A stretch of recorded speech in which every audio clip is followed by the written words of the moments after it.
यीशु की क्रूस से उच्चारित पांचवी वाणी, मैं प्यासा हूं। यूहन्ना रचित सुसमाचार उसके 19वें अध्याय के 28वें और 29वें पद में जब हम जाते हैं और लिखा हुआ है कि जब यीशु मसीह ने देखा सब कुछ पूरा हो गया है और बातें, तब वो देखते हुए अपनी एक लालसा को प्रकट करता है। वो इस बात को प्रकट करता है कि वो एक मनुष्य है और उसने रात भर और दिन के इस तीसरे पहर तक सिर्फ कष्ट उठाया है। वो इधर उधर गया है, उसको ले जाया गया है, अलग अलग अदालतों में खड़ा हुआ है और क्रूस के ऊपर लगभग 6 घंटे से वो लटका हुआ है। शरीर से रक्त बह रहा है, पसीना बह रहा है, शरीर के जल का स्तर घटता जा रहा है और उस परिस्थिति में वो कहता है, मैं प्यासा हूं। ये वाणी उच्चारित करने का यीशु मसीह का सबसे पहला उद्देश्य ये था कि संसार जाने कि यीशु मसीह महामानव के रूप में क्रूस की मृत्यु को नहीं सह रहा है। वो एक आम आदमी के समान क्रूस की मृत्यु को सह रहा है, जिसने रात भर अदालतों के चक्कर लगाए, जिसने 39 कोड़ों की मार खाई, जो क्रूस उठाकर नगर के बाहर गुलगुथा की ओर आ रहा था और जो क्रूस पर एक लंबे समय से लटका था। और ऐसी परिस्थिति में उसका प्यासा होना वाजिब था। यह उच्चारित करना कि मैं प्यासा हूं सही था। जब हम इतिहास में जाते हैं, हम देखते हैं इस्राएली जिस चीज के लिए सबसे ज्यादा कुड़कुड़ाए और वो था पानी। यीशु मसीह भी संसारिक सेवकाई में प्यासे हुए और जब हम यूहन्ना उसके 4 अध्याय में जाते हैं, वो सामरी स्त्री से कहते हैं, मुझको पानी पिला। स्त्री चौंकती है, तो यहूदी होकर मुझसे पानी मांगता है। यीशु मसीह कहते हैं, यदि तू जानती कि तुझसे कौन पानी मांग रहा है तो तू मुझसे पानी मांगती और मैं तुझको वो पानी देता जो तेरे अंदर एक सोता बन जाता। और वो व्यक्ति जो कि इस सामरी स्त्री से कहता है कि तेरे अंदर मैं एक ऐसा पानी उत्पन्न कर देता कि तू प्यासी नहीं होती। ये मानवीय प्यास की बात नहीं थी, ये आत्मिक प्यास की बात थी। लेकिन वही प्यास बुझाने वाला व्यक्ति आज क्रूस पर से उच्चारित कर रहा है, मैं प्यासा हूं। वो अपनी प्यास को प्रकट करता है, मैं प्यासा हूं। जब हम इस वाणी पर मनन करते हैं, ना सिर्फ इतिहास में हमने देखा कि किस प्रकार से पानी के लिए समस्याएं आई और लोग पानी के कारण बहुत व्याकुल हुए, लेकिन ये वाणी यीशु मसीह का ये कहना उस एक भविष्यवाणी को भी पूरा करता है। जब हम भजन संहिता उसके 69वें अध्याय में जाते हैं और वहां पर हम देखते हैं कि भजन का लेखक वहां पर एक भविष्यवाणी करता है कि पानी पीने के लिए जब मांगा गया तो उसको क्या दिया गया। जब हम भजन 69 में उसके 21वें पद को देखते हैं, लिखा है, और लोगों ने मेरे खाने के लिए इंद्रियन दिया और मेरी प्यास बुझाने के लिए मुझे सिरका पिलाया। यीशु मसीह इस भविष्यवाणी को, जो कि उनको क्रूस की पीड़ा को प्रकट करने के लिए बहुत पहले लिख दी गई थी, उसको वो यूहन्ना रचित सुसमाचार उसके 19वें अध्याय के 29वें पद में पूरा करता है। और जब वो चिल्लाता है कि मैं प्यासा हूं। जब वो ये आवाज देता है तो लिखा है 29वें पद में, वहां एक सिरके से भरा हुआ बर्तन धरा था। सो उन्होंने सिरके में भिगे हुए स्पंज को जूफे पर रखकर उसके मुंह से लगाया। मुझको पीने के लिए सिरका दिया गया और यीशु मसीह ने उस सिरके को चखा, क्योंकि उसकी जुबान से, उसके होंठों से वो सिरके को एक स्पंज में डुबोकर लगाया गया था। जब हम भजन संहिता उसके 22वें अध्याय में जाते हैं और जहां पर कि राजा दाऊद यीशु मसीह से संबंधित कई भविष्यवाणियां करता है, उसी के जब हम 14वें और 15वें पद को देखते हैं, लिखा है, मैं जल की नाई बह गया और मेरी सब हड्डियों के जोड़ उखड़ गए। मेरा हृदय मोम हो गया और मेरी देह के भीतर पिघल गया। मेरा बल टूट गया, मैं ठीकरा हो गया और मेरी जीभ मेरे तालू से चिपक गई। प्यास के मारे जीभ उसके तालू से चिपक गई। लिखा है, कुत्तों ने मुझे घेर लिया है, कुकर्मियों की मंडली मेरे चारों ओर मुझे घेरे हुए है।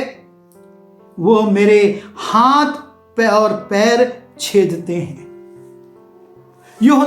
जब दाऊद था उसने के हाथ पांव नहीं छेदे गए, लेकिन आत्मा में होकर दाऊद इस चित्र को वर्णित करता है। वो इस चित्र का बखान करता है और उसी में लिखता है, मेरी जीभ मेरे तालू से चिपक गई। वो इतना प्यासा हो गया कि जीभ उसके तालू से चिपक गई। और न सिर्फ यीशु मसीह क्रूस के ऊपर मानव होने के नाते, एक मनुष्य होने के नाते प्यासा हुआ, लेकिन वो एक अभिव्यक्ति और कर रहा है कि मैं प्यासा हूं आत्माओं के उद्धार का। मैं चाहता हूं कि ना सिर्फ मेरी सांसारिक प्यास ये अभिव्यक्त कर रही है, लेकिन मेरी आत्मिक प्यास एक है। जैसा कि उसने कहा था कि तेरे अंदर सोता फूट निकलेगा, और उस सोते से यदि आप यूहन्ना रचित सुसमाचार उसके 4थे अध्याय में जाएं, उस सोते से वो पूरा गांव तृप्त हुआ। गांव के लोगों ने जब उस स्त्री से यीशु मसीह के बारे में सुना कि मैं वो स्त्री हूं जिसके पूरे अतीत को इस व्यक्ति ने बता दिया, और यीशु मसीह के बारे में उसने अपने गांव में गवाही दी, और तब क्या हुआ कि पूरे गांव के लोग आ गए। उस सामरी गांव के लोग आ गए और उन्होंने यीशु मसीह की बातों को सुना, उसके सामर्थ के कामों को देखा, और तब कहा, अब हम तेरे कहने से नहीं, हे स्त्री, अब हम तेरे कहने से नहीं, जो सोता उठता था और जो सोते से वो लोग भी तृप्त हो गए, अब हम इसको देखकर विश्वास करते हैं कि जो नबी आने वाला था वो यही है, और वो उसको अपने गांव में ले जाते हैं। यह है वो उमड़ने वो वाला सोता। इस स्त्री के माध्यम से प्रभु यीशु मसीह ने पूरे गांव को, जो उसकी आत्मिक प्यास थी, उसको बुझा दिया। और उसकी आत्मिक प्यास अब संसार के लिए है, सिर्फ एक गांव के लिए नहीं। और वो कहता है कि मैं प्यासा हूं।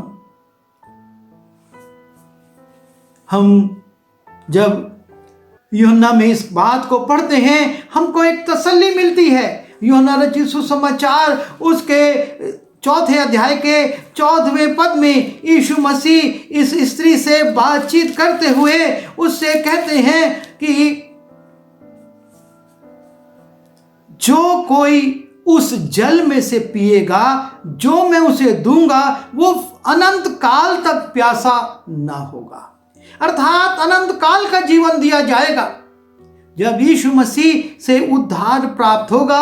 और इसीलिए जब हम 4थे अध्याय के 42वें पद में जाते हैं, लिखा है, उस स्त्री से लोगों ने कहा कि हम तेरे कहने ही से नहीं, क्योंकि हमने आप ही सुन लिया और जानते हैं कि यही सचमुच में जगत का उद्धार करता है। प्रभु यीशु मसीह को प्यास थी, वो क्रूस पर प्यासा था इसलिए कि जगत के लोग उद्धार पाएं, और इसी प्यास के कारण उसने कहा, हे पिता इन्हें क्षमा कर,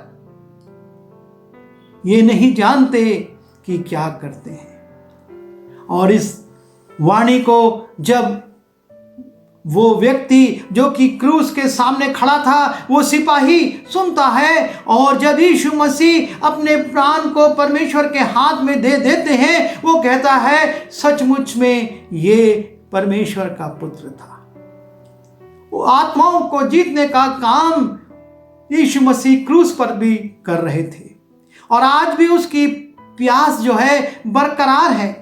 वो चाहता है कि आप और मैं उसकी प्यास को सिरके से नहीं, जैसा कि उस समय के तत्कालिक लोगों ने सिरके से उसकी प्यास को बुझाने का प्रयास किया था, और उसने पीना नहीं चाहा था क्योंकि उसकी प्यास आत्माओं की थी। वो उस व्यक्ति को जीतना चाहता था जिसने आवाज़ सुनकर दौड़ लगाकर उस सिरके को डुबोकर उस स्पंज को उसके होंठों तक लाया था। उसको उस स्पंज की नहीं, उस सिरके की नहीं, उस व्यक्ति की प्यास थी। और आज भी उसकी वाणी आपसे और मुझसे कह रही है, क्योंकि वचन में लिखा है जगत के जब तक सारे लोगों को यह सुसमाचार नहीं पहुंच जाएगा, उसका आगमन नहीं होगा। वो अपनी कलीसिया को, अपने लोगों को लेने नहीं आएगा जब तक कि पूरी पृथ्वी में उसका वचन नहीं पहुंच जाएगा। और आज हमारा काम है कि हम वचन को पहुंचाएं, ताकि वो संख्या जो कि उस बाड़े में भेड़ों की है पूरी हो सके, यीशु की प्यास बुझ सके, और वो बादलों पर अपनी कलीसिया को, अपने लोगों को लेने आ जाए। हम आज इस आह्वान को सुनकर, इस प्यास की पुकार को सुनकर सिरके के लिए दौड़ रहे हैं, या अपने प्रभु यीशु मसीह के लिए आत्माओं को जीतने के लिए दौड़ रहे हैं। यदि हम मानवीय वस्तुओं से उसकी प्यास बुझाने की कोशिश करेंगे तो वो इनकार कर देगा, और यदि हम आत्माओं को लाएंगे तो वो यही कहेगा, हे मेरे अच्छे दास, तू थोड़े में विश्वास योग्य रहा, अब बहुत वस्तुओं का वारिस बन जा। आइए हम दुआ करें। प्रभु जी, हम आपके चरणों पर आते हैं, आपसे विनती करते हैं कि आप हमको ये शक्ति दीजिए कि इस संसार में हम संसारिक वस्तुओं को आपके भवन में या आपकी सेवा में ना लाएं, लेकिन आत्माओं को लेकर आएं। आप उस बड़े भवन को देखकर कहते हैं इस पर ईंट भी नहीं बचेगी, लेकिन देह के भवन के लिए कहते हैं कि तीसरे दिन मैं इसको फिर से बना दूंगा। हाँ प्रभु जी, आप चाहते हैं कि हम आत्माओं को आपके पास लाएं, ताकि वो संख्या पूरी हो सके, आपकी प्यास बुझ सके, और आपका आगमन जल्द से जल्द हो सके। हम सबों को बल शक्ति दीजिए, आत्मा का अभिषेक दीजिए। विनती यीशु मसीह के नाम से मांगता हूँ, आमीन।